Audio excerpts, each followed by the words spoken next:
क्योंकि मैं इसको दिला रहा हूँ क्योंकि ये वापस आने वाला है। इलेक्शन के पहले ये वापस आने वाला है और हम किसी को समय नहीं मिलेगा इसको बंद करने के लिए। ओके, बट याद दिला रहा हूँ।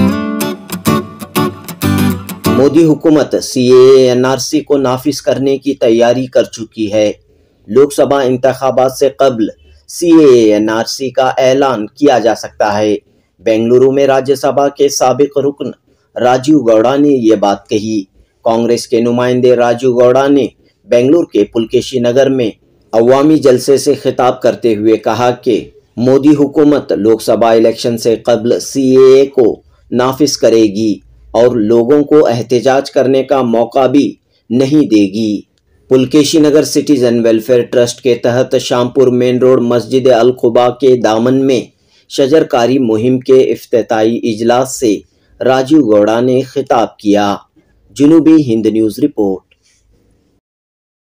इधर बिलालबाग आए थे जब वो एंटी-सीएए प्रोटेस्ट चल रहे थे ना, उस समय हम आए थे क्योंकि सब लोग ऐसे अच्छा आंदोलन में शामिल हुए और हम भी आए थे, भाषण किए थे एक बार दो बार, क्योंकि मैं इसको दिला रहा हूँ क्योंकि ये वापस आने वाला है।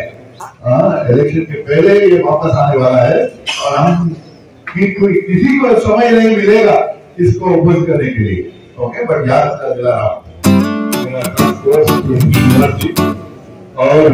और खास दोस्त हुसैन साहब, विजय ग्रोवर और जो मौलाना लोग, फादर लोग, स्वामी जी लोग, सब इधर जो आए हैं, भाई और बहनों, रणवीर साहब, जब मैं पुलकेशी नगर आता हूँ अच्छे काम के लिए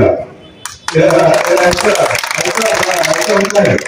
पहले मॉस्को में बहुत धंधा था, एक जाकिर जब उधर कॉर्पोरेटर था, हम जाके सब वॉल्स को पेंट किए और जो धंधा कर रहे थे बंद किए।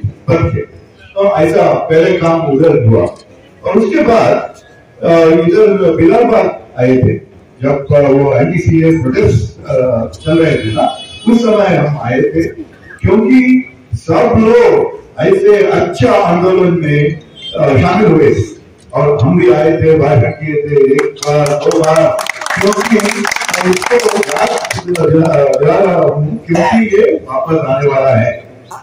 इलेक्शन के पहले ये वापस आने वाला है और हम किसी को समय नहीं मिलेगा इसको बंद करने के लिए। ओके, बट याद दिला रहा हूँ।